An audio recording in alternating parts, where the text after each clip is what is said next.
السلام عليكم ورحمة الله تعالى وبركاته. أهلا وسهلا ومرحبا بكم معايا في فيديو جديد ووصفة جديدة. كنتمنى من الله هذا الفيديو يلقاكم في أحسن الأحوال وفي أحسن الظروف، ودائما ضمن حلويات العيد. فغادي نقترح عليكم هذه الحلوى هذه اللي كل شيء كيحماق عليها. كتلقاوها في جميع البيوت المغربية، ما يمكنش ما يحضروهاش يعني في المناسبات وفي الأعياد. فكتجي رائعة جدا، حلوة اللي غنية عن التعريف، كل شيء كيحماق عليها الكبار والصغار. كتجي لذيذة بزاف وهشيشة كتذوب في الفم. فخليكم معايا نكتشفوا جميع المقادير وطريقة ديال التحضير، ونبداو بسم الله على بركة الله.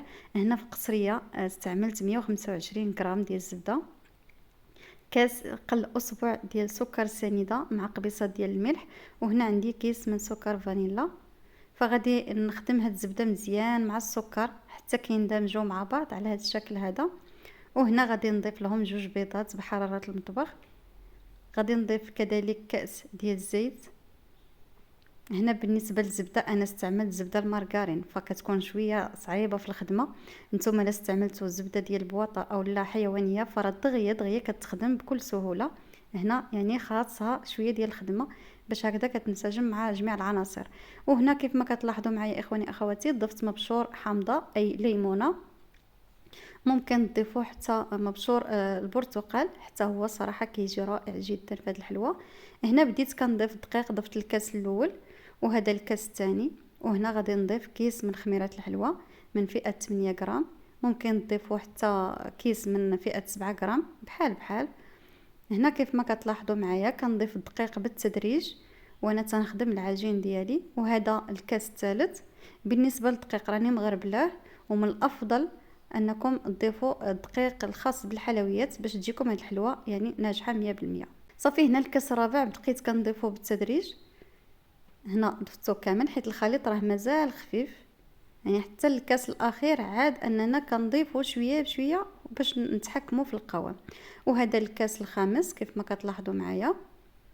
ودائما نفس الكاس اللي كنعبروا به المكونات الاولى هو اللي كنعبروا به الدقيق. هنا كيف ما كتلاحظوا معايا القوام ديال العجين هو هذا. هنا راني ضفت 5 الكؤوس ونصف، يعني الكاس السادس. صراحه ملي كنت كنضيف داك النصف شويه بشويه ما تصوراتش هاد اللقطه هذه. المهم راه 5 الكؤوس ونصف، هذا اللي بقى ليا من الكاس السادس. تقريبا 550 غرام ديال الدقيق، يعني يقدر تدخلوا هذه الكميه كامله، يعني يقدر تدخلوا اقل منها على حسب الحجم ديال البيض وعلى حسب النوعيه ديال الدقيق. وهنا اخواني اخواتي بديت كنشكل في الحلوى. انا هنا غادي نلاقي وحيده مع وحيده باش درتهم صغارين. نتوما الا كنتو غديروا ريش بوند يعني غير حبه وحده كبيره، صافي كتكبروها على هذا القياس هذا. انا كنديرهم صغارين، الا كنتو تلاقيوهم من الافضل يكونوا صغارين حيت ملي كطيب راه كتنفخ شويه يلاه باش كتجي هي هذيك. هنا بديت كنشكل فيها، كنديرهم بنفس القياس. نتوما الا كان عندكم الميزان فمن الافضل انكم تعبروهم، ديروا واحد القياس معقول وتمشيو على نفس القياس هكذا باش يجيوكم الحبات قد قد. هنا خديت صفيحه فرشت فيها ورق الطهي وبديت كنستف الحلوى ديالي على هذا الشكل هذا. فكيف ما يمكن لكم دهنوها غير بالزيت. هنا غادي ندخلها الفرن اللي سخنته من قبل. ملي كندخل الصفيحه كنقص من الشعله، العافيه كتكون اسفل من الصفيحه. كنخليها حتى كتذهب من التحت، من بعد كنهبطها كتشمع من الوجه ديالها. صافي ما تخليوهاش تحمر بزاف، من الافضل تاخذ هذا اللوين هذا يعني غير مذهبه، راها طايبه ولكن اللون ديالها غير صفرة غير مذهبه. صراحه كتجي رائعه جدا. من الافضل انكم ما تخليوهاش تحمر بزاف. فالا كان الفرن كيسخن بزاف راه غير الفوق غادي تاخذ هذا اللون الذهبي وغادي تخرجوها. صافي هنا من بعد ما طابت لي الحلوه كامله جمعتها في هذه الصفيحه. لاحظوا معايا صراحه كتجي رائعه. انا مع درتها صغيره فما شاء الله كميه كثيره وعدد الحبات اللي هما كثار. هنا غادي ندوزو للمرحله ديال التزيين. خديت هنا واحد الكاسرونه وضعت فيها قرعه ديال المربى وزدت واحد شويه حيت انا القرعه هنايا غير الموين ماشي الكبيره. وهذا الكونفيتير هذا المربى الخاص بالحلويات داك اللي تيكون خفيف شويه. صافي غادي نزيد ليه تقريبا واحد 2 معالق حتى 3 ديال ماء الزهر يكون مزيان. صافي وغادي نوضعهم فوق النار ونخليهم حتى كيبداو يغليو شويه. وهنا عندي جوز الهند. من الافضل يكون من نوعيه جيده هكذا باش كيعطي حتى واحد المذاق زوين للحلوى. يعني ما ديروش داك اللي تيكون ناشف وصافي ما تتبقاش فيه النكهه. صافي هنا من بعد ما دفى ليا الخليط ديال المربى وضعت فيه الحلوى. الجميل في هذه الحلوى فراه كنضيفوا كميه كثيره في هذا المربى، يعني ما كنبقاوش نديروا وحده بوحده.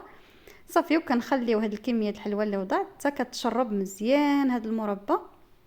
كنخليوها تقريبا واحد 2 دقائق حتى 3 دقائق. المهم كل ما تشربات المربى راه كتجيه هشيشه، يعني كتجي كدوب في الفم. اما الا وضعتوها وهزيتوها بحال غير دهنتوها راه كتبقى قاصحه شويه.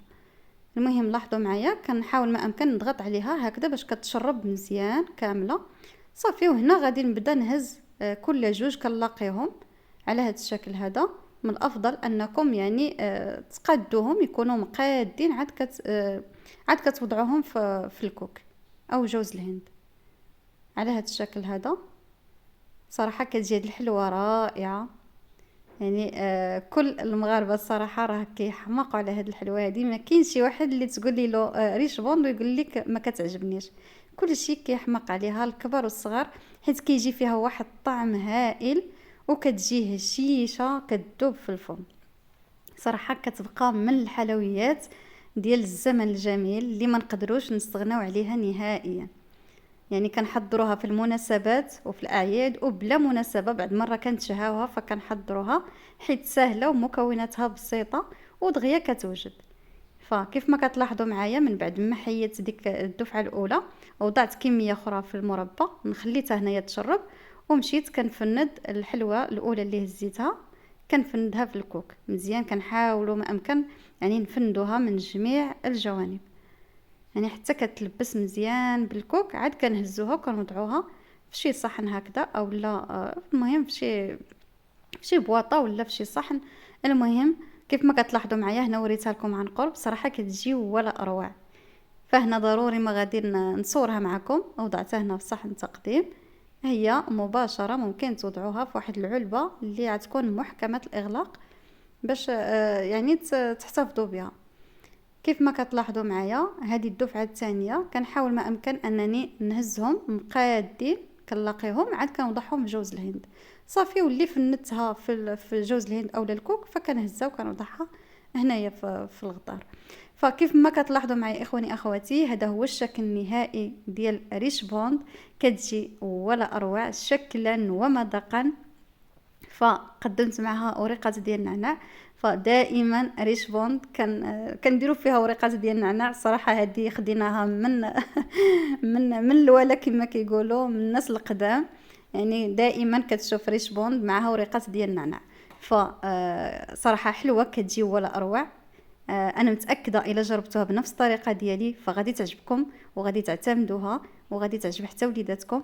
فكتجي ولا اروع، كتجي بنينه هشيشه كتذوب في الفم. فكنتمنى تجربوها وكنتمنى تلقى استحسانكم. فكانت هذه حلوة اليوم. كنتمنى من كل قلبي ما تبخلوش عليا بلايكاتكم والتعاليق فضلا وليس امرا والبارطاج مع الاهل والاصدقاء باش تعمل فائده. فحتى لهنا اخواني اخواتي الفيديو كيكون شرف على نهايته. فغادي نودعكم نقول لكم السلام عليكم الى فيديو قادم ان شاء الله مع وصفه جديده. دمتم في رعايه الله وحفظه.